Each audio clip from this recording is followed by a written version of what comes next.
Hey everybody, welcome back to History Student Reacts. Today we'll be watching First Major Ottoman Defeat, Battle of Rovine 1395 by Kings and Generals. This is part 7 of their Rise of the Ottoman Empire series. So last time we saw as the Ottomans shored up their borders, both in Anatolia and the Balkans, and due to some rebellion from the Byzantines, Bayezid I put Constantinople under siege, which led to the beginnings of a crusade forming. So the Ottomans are going to have to deal with that. Now, before we get into this video, I'd appreciate it if you guys would leave a like, subscribe, and check out my Patreon, which is linked down below. Now, with all of that out of the way, let's jump right into this reaction.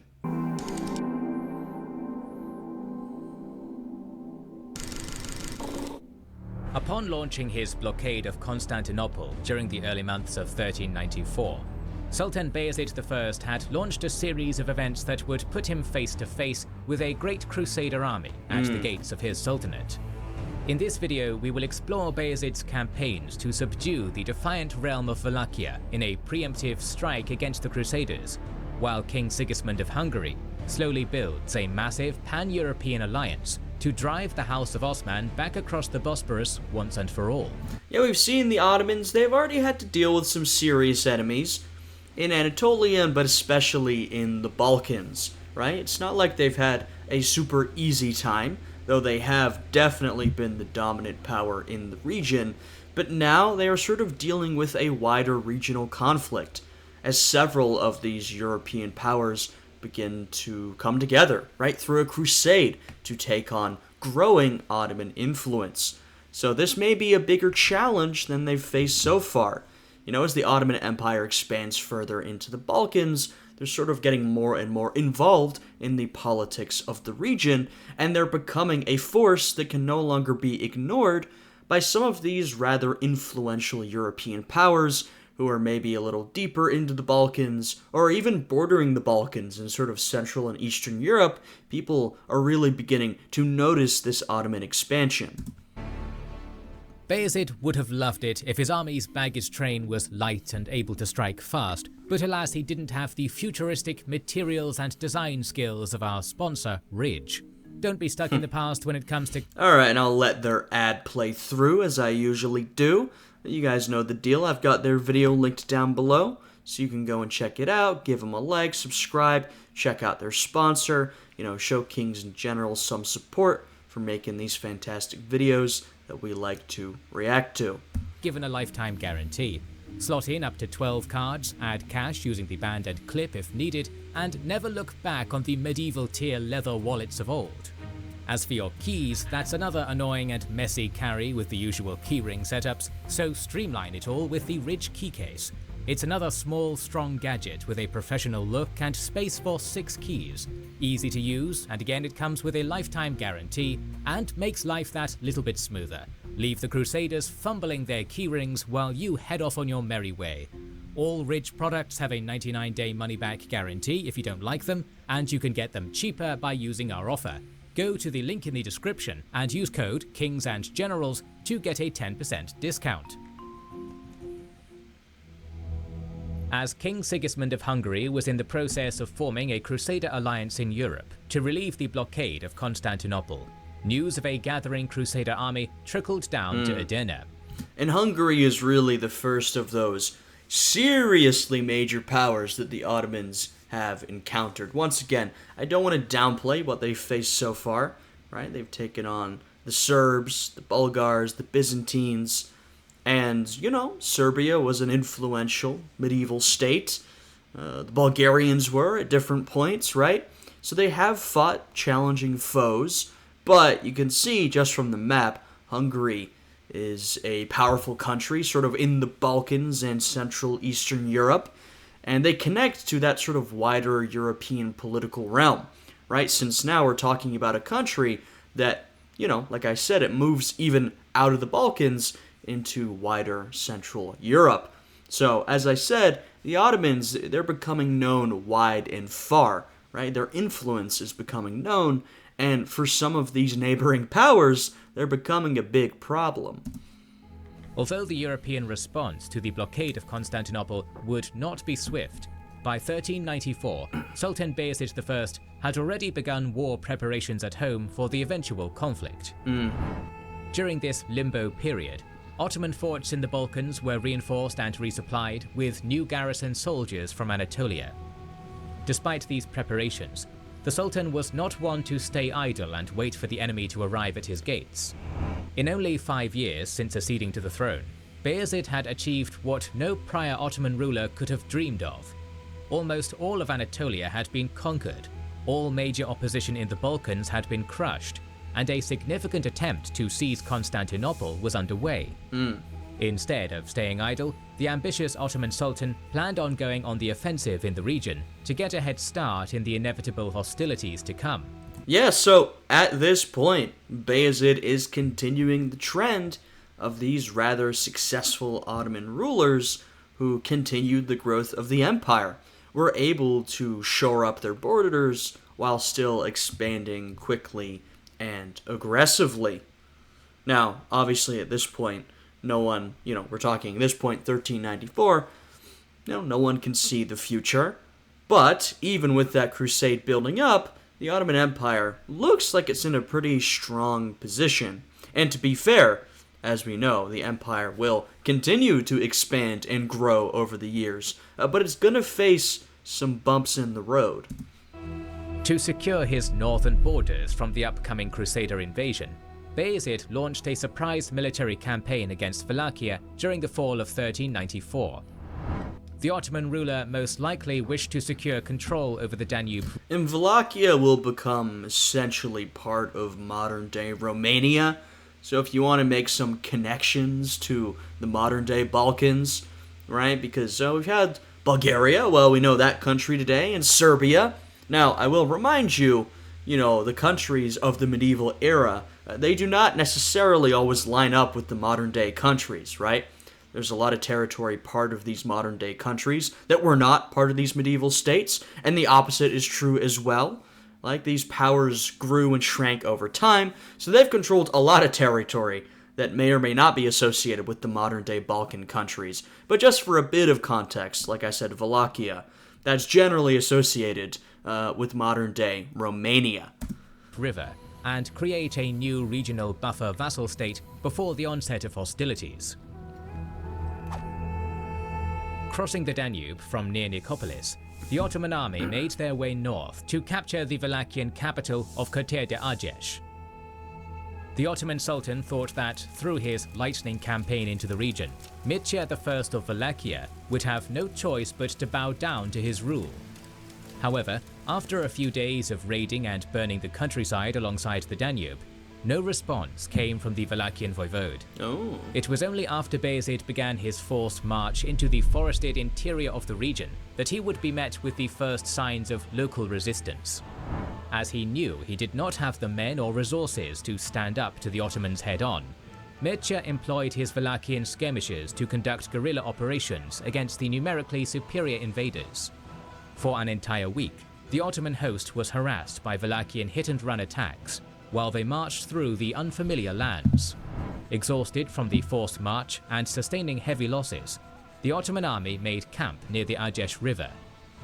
Refusing to let the Muslim invaders catch a breath, on the night of October 10, 1394, Mircea ordered a surprise ambush. Masked underneath the Wallachian forest, the resilient voivode, much to the surprise of Bayezid, descended upon the main Ottoman camp. Alright, so the Ottomans sort of in new territory, and the Wallachians are really giving it to them. They're fighting back in a significant way. The skirmish, later dubbed the Battle of Karansebes, or the Battle of the Trenches, would be a bloody affair as Wallachian and Ottoman troops were engulfed in a fierce and violent melee over the palisades of the camp. On multiple occasions, the Sultan's own life was endangered, as the battle-turned-brawl lasted well into the dawn. Seeing that he was in a precarious situation, and having taken many losses during the course of the entire campaign, Bayezid ordered the remnants of his army to withdraw back to the Danube into Ottoman territory in defeat. For the first time, the Thunderbolt had met his match in battle. How about that? Despite this setback, Bayezid was prepared to invade Wallachia again during the spring of 1395, as during the interim period, Mircea had travelled to Transylvania to sign a formal alliance treaty with you can sort of make up a good part of modern-day Romania with Wallachia, parts of Moldavia, and Transylvania, which is part of Hungary and has been part of Hungary and Romania at different times, but sort of draw a circle around this rough area, and you've got your modern-day Romania. Of course, like I said, not very exactly, right? There's a bunch of territory that would go to other countries, but, once again, just to relate it to the modern-day situation. Sigismund for his upcoming crusade. This time around, the Ottoman Sultan called upon his Balkan... And by the way, I make that connection not necessarily to make you think of this medieval history differently, right? Because there is no such thing as a nation-state of Romania at this time, and you shouldn't think of this history as such, right? Don't impose our modern-day concepts onto, past history, medieval history. But I pointed out just because throughout this series I've been talking about how a lot of this history is interpreted in the modern day, how the historiography is, how it still has an impact on, politics and identity, particularly in the Balkans. So that's why I point this out, right? These are the types of events that are important to the sort of Romanian national image, right? So that's sort of why I bring this sort of stuff up, because I think that historiographical discussion is interesting. Vassals to join him on the campaign. Powerless to decline, Marko Mieniavtovic of Prilep, Konstantin Dejanovic of Velbajd, and Prince Stefan Lazarevic of Moravian Serbia would all personally lead their retinue of soldiers into the Sultan's camp in Bulgaria, and once again swear loyalty to their Muslim liege. Only the Serbian nobleman Vuk Brankovic, in an act of open defiance, refused to send troops to Bayezid. However, the Ottoman Sultan would turn a blind eye to this insubordinate act for the time being, as he rushed to cross over the Danube to once and for all crush the forces of the Wallachian voivode. This time, the Sultan invaded the country from the west through the lands of his vassal, the Tsardom of Vidin. The Wallachian skirmishers once again employed guerrilla warfare on Bayezid's army as they marched on the royal capital of Curtea de Argeș. Perhaps due to the guerrilla campaign being less effective this time around, Mircea would proceed to form a great Wallachian army to fend off Bayezid. According to Romanian sources, the Wallachian voivode ordered all able men of his realm to gather up their arms and join his cause in order to defend their homeland from the Muslim invaders. Many settlements were abandoned, and their crops burned as the Ottomans made their way north.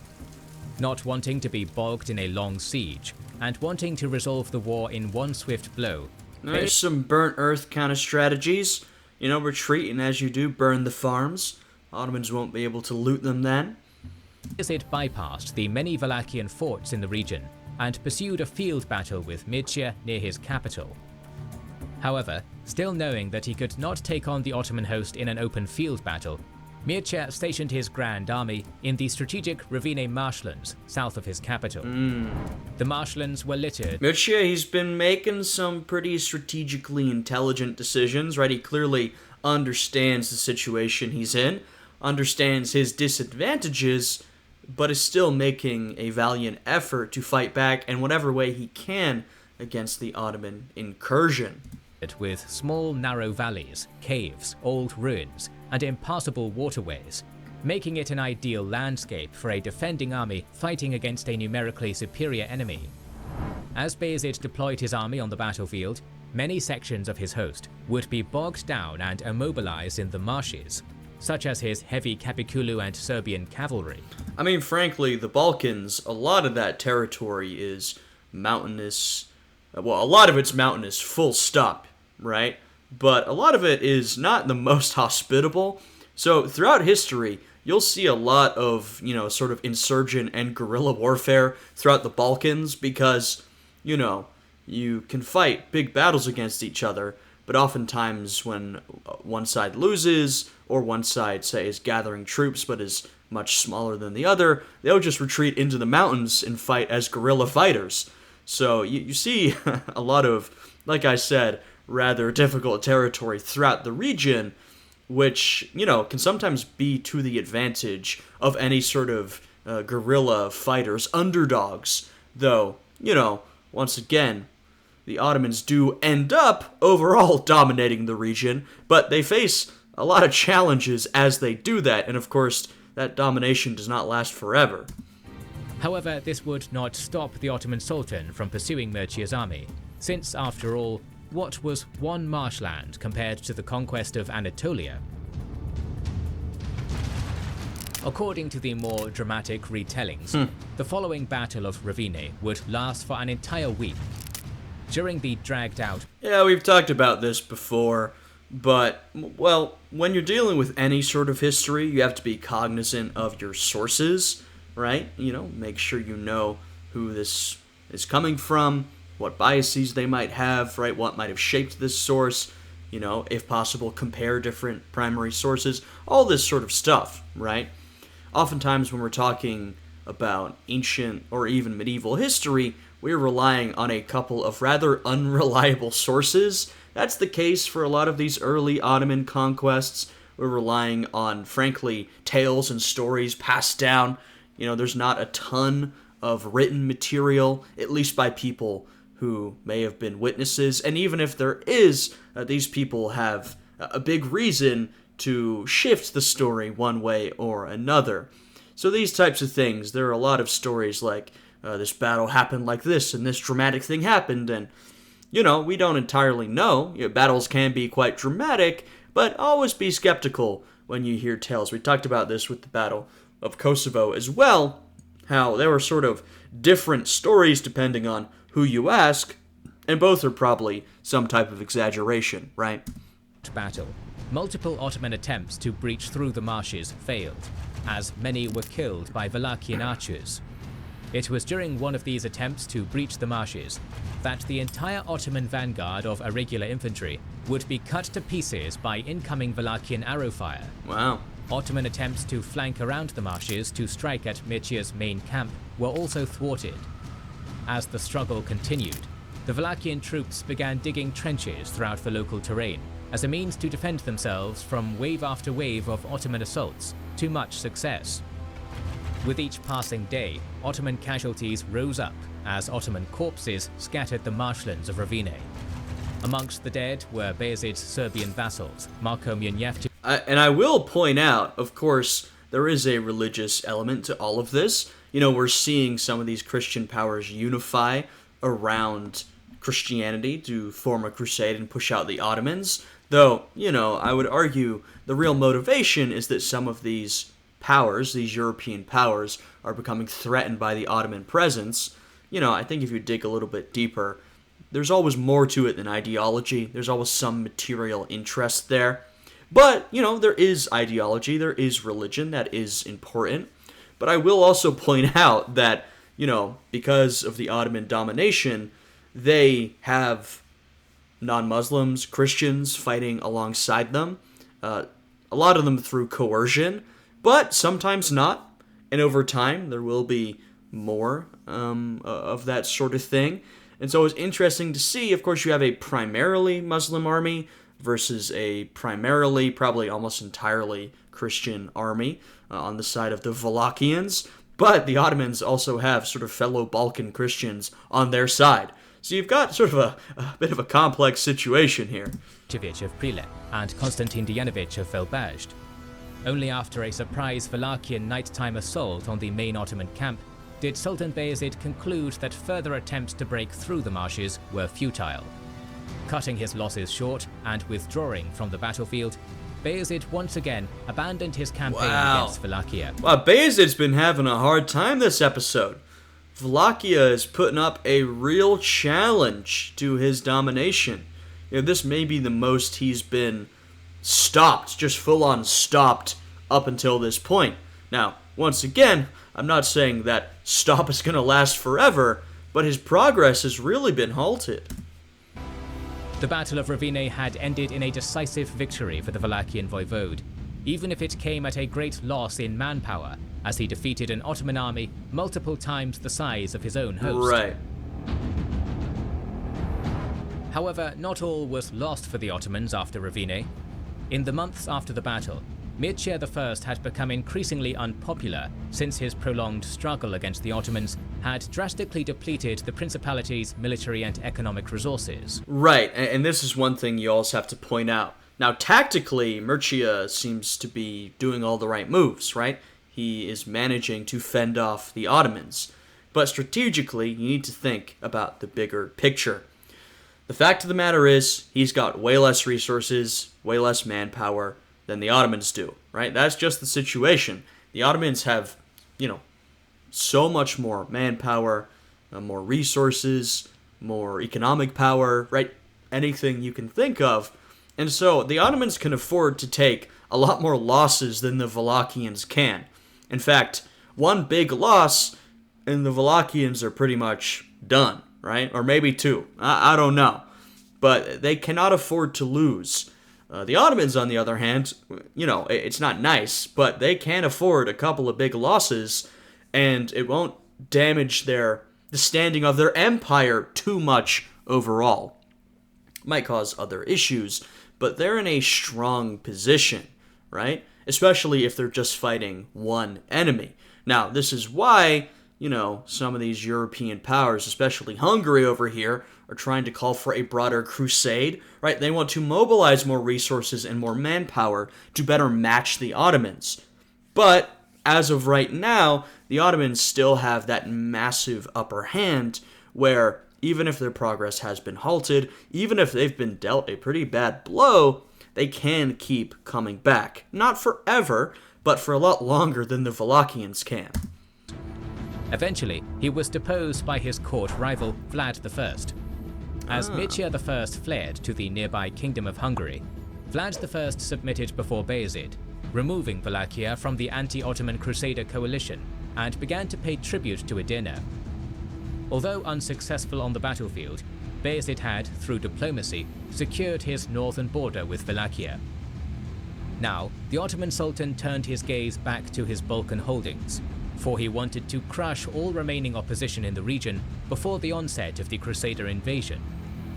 Upon crossing the Danube, Ottoman armies were ordered to besiege the last Bulgarian holdout of Nicopolis, still held by the relentless Tsar Ivan Shishman. Look, this guy's been fighting, but he has lost almost all of his territory. So he's been fighting endlessly. It's not been working out. Reign of Murad I, Ottoman forces in the past had tried capturing the Bulgarian fortress town to no avail. However, this time, the Ottomans had more resources to spare for the siege. After a short and one-sided struggle, Nicopolis fell to the forces of Bayezid, thus bringing a formal end to the Bulgarian Empire. Soon after the siege, Tsar Ivan Shishman of Bulgaria would be first imprisoned, then executed on the orders of Bayezid. After putting an end to Shishman's realm, the Ottoman Sultan After his execution, Ivan Shishman's son and heir Alexander converted to Islam and was appointed as an Ottoman Pasha. Right, so, there's the Ottoman military power, but increasingly there's the Ottoman sort of cultural, political, economic power. Maybe not economic so much. That comes more as they really begin to establish themselves, take over this territory, as they stay for a long period of time.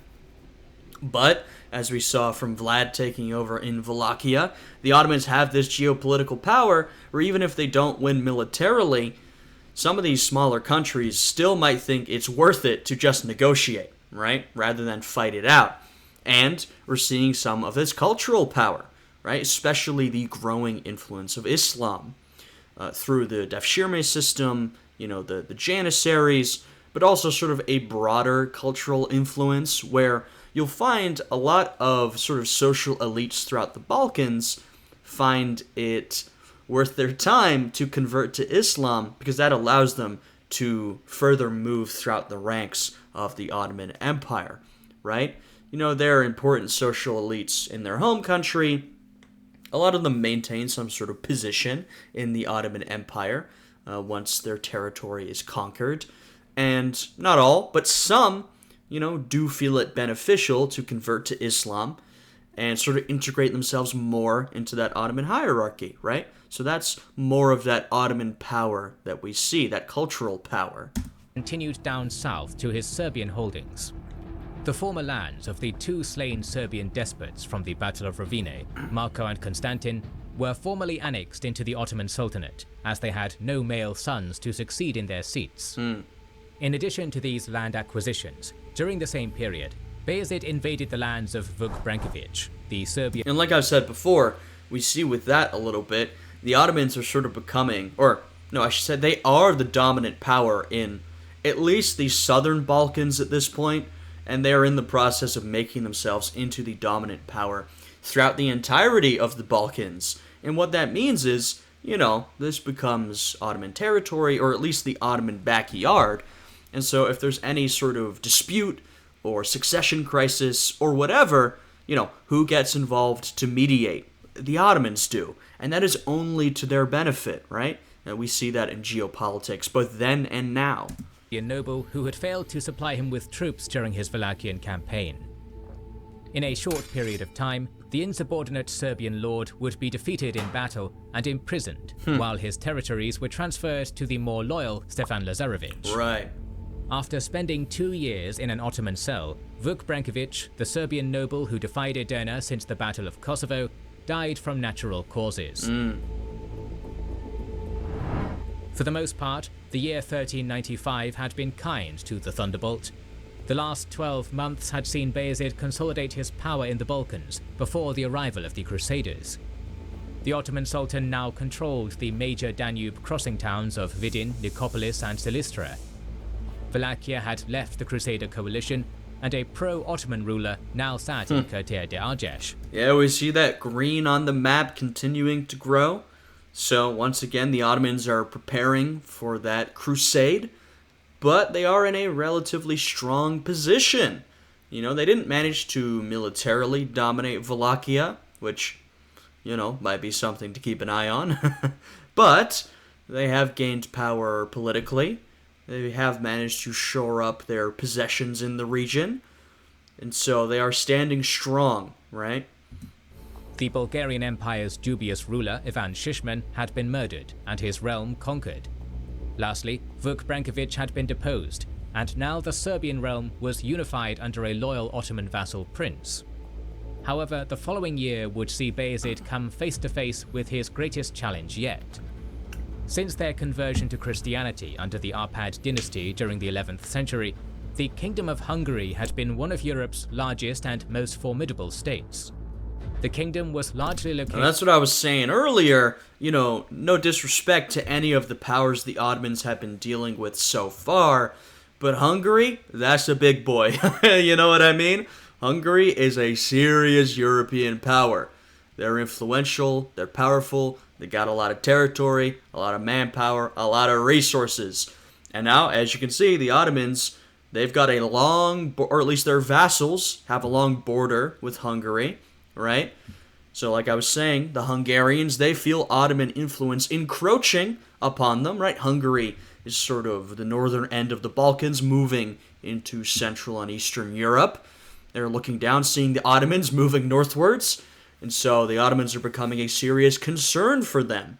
So now the Ottomans, they've got a real enemy here to deal with.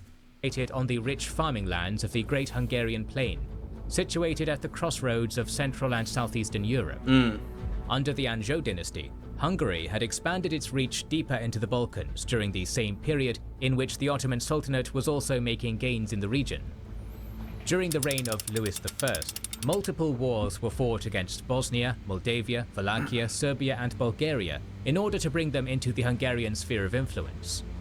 Although many of these states willingly yielded to Hungarians. Right, so we've seen the Ottomans are moving northwards into the Balkans, as Hungary is moving southwards into the Balkans. That puts them on quite the collision course.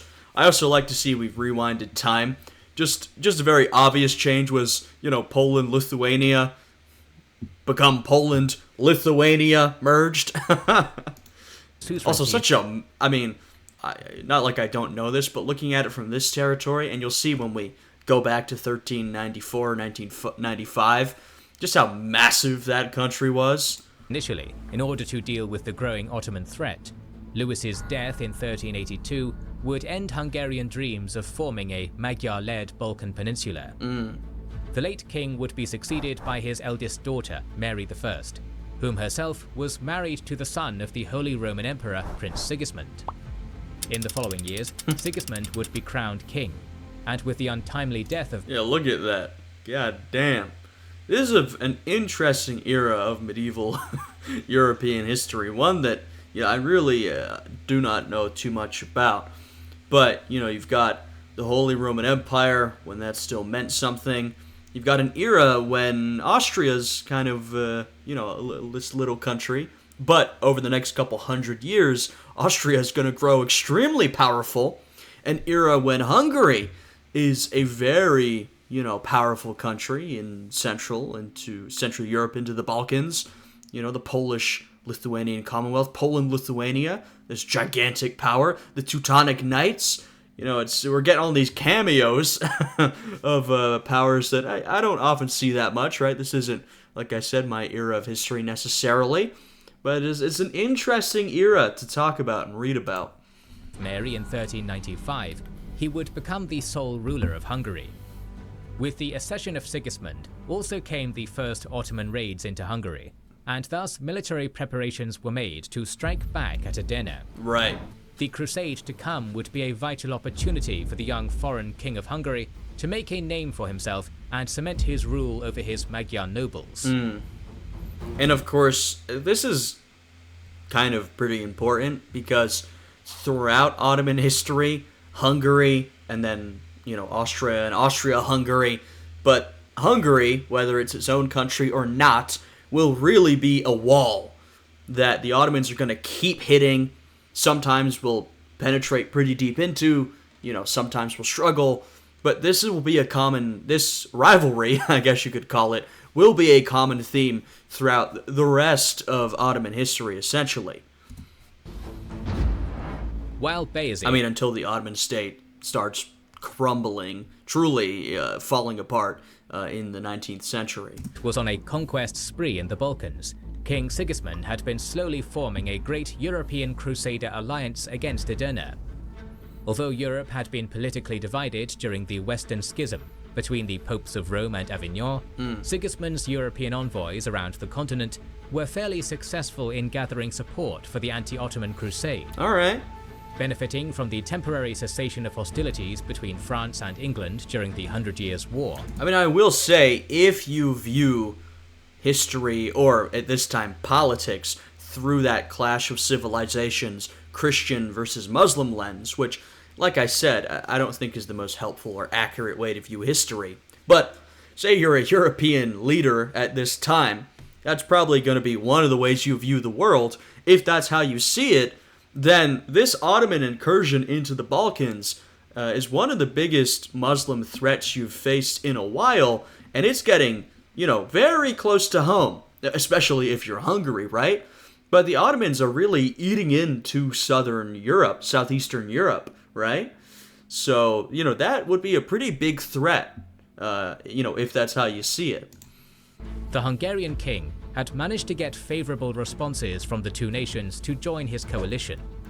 Also, surprisingly, the most powerful man amongst the French nobility, Philippe II of Burgundy, would opt in to become the principal financier of the crusade, raising over 700,000 francs for the Hungarian king. Most likely, the Burgundian ruler saw Sigismund's anti-Ottoman crusade as an opportunity to demonstrate his duchy's newfound power, which had been won in the recent Anglo-French conflict. Philippe's son, John of Navarre, and many other prominent Franco-Burgundian nobles, such as Philippe of Artois, Enguerrand de Coucy, Jean de Vienne, Jean de Carouge, and their personal retinues, would all join the upcoming crusade. Meanwhile, the Italian merchant republics of Venice and Genoa, wishing to protect their lucrative trade routes and outposts in the Mediterranean and... Yep, Venice and Genoa. They have serious interests in this area. And, those interests are going to be seriously challenged and, frankly, struck down as the Ottomans begin to dominate the region. There's something to be said about, as the Ottomans dominate the region, cut off trade access to the east, these Europeans think, we need to find some other way to access these goods, these spices, and they decide to head west and Age of Discovery and blah, blah, blah, all that sort of stuff.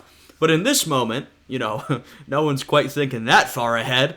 Venice and Genoa are like, oh man, we have a lot of lucrative trade we do in this area, from territory that we've taken from the Byzantines mostly, as that empire declined. But now there's a rising empire, and they're getting very close to our territory, and they very well may disrupt a lot of our trade, so we might have to do something.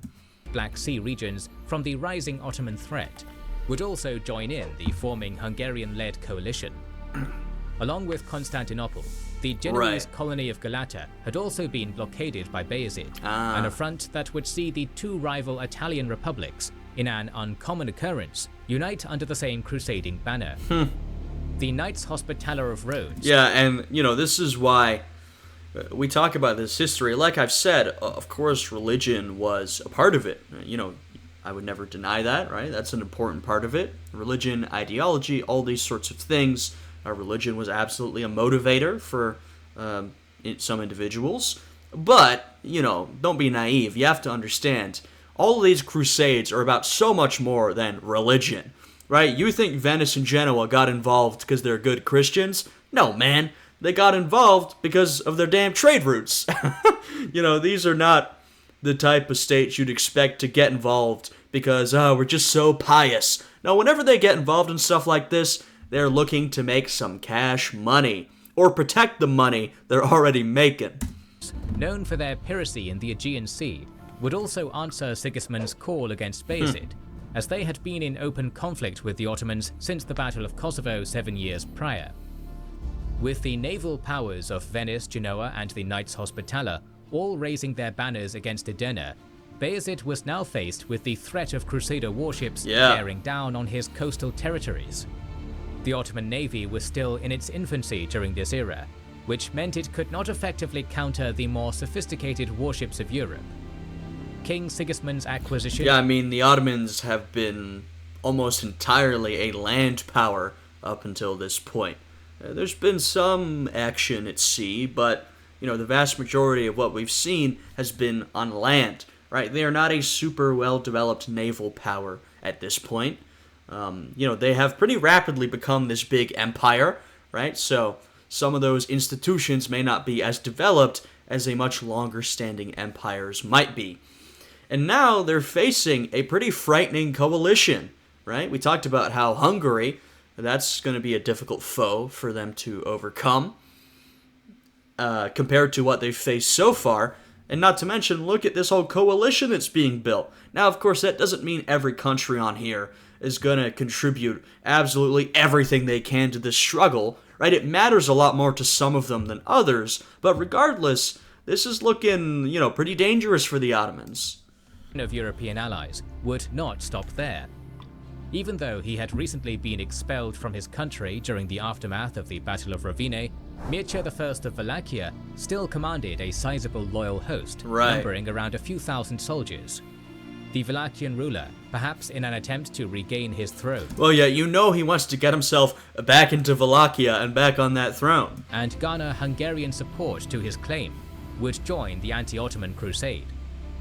Lastly, smaller contingents from Bohemia, the Teutonic Knights, the Holy Roman Empire, Naples, Aragon, Castile, Portugal, Navarre, the Swiss Confederacy, Savoy, Moldavia, Poland, and Croatia would also pledge their support to Sigismund. God damn. With a total crusade. And I will say, this is an era where alliances change quickly, so a bunch of the countries and groups depicted here were at war with the other countries and groups depicted on this list, right? These guys, they're not what you'd call friends, all of these different countries. But, like I said, alliances could change quickly.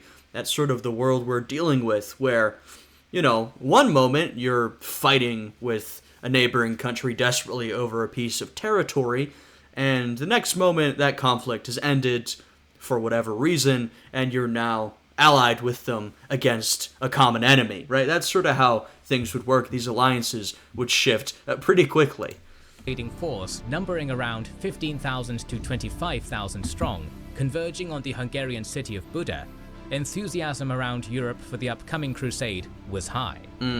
Indeed, rarely throughout the Middle Ages had the kingdoms of Europe been so united against a common enemy, and the Ottomans were about to face perhaps their toughest foe yet. Yeah. The Battle of Nicopolis was soon to come.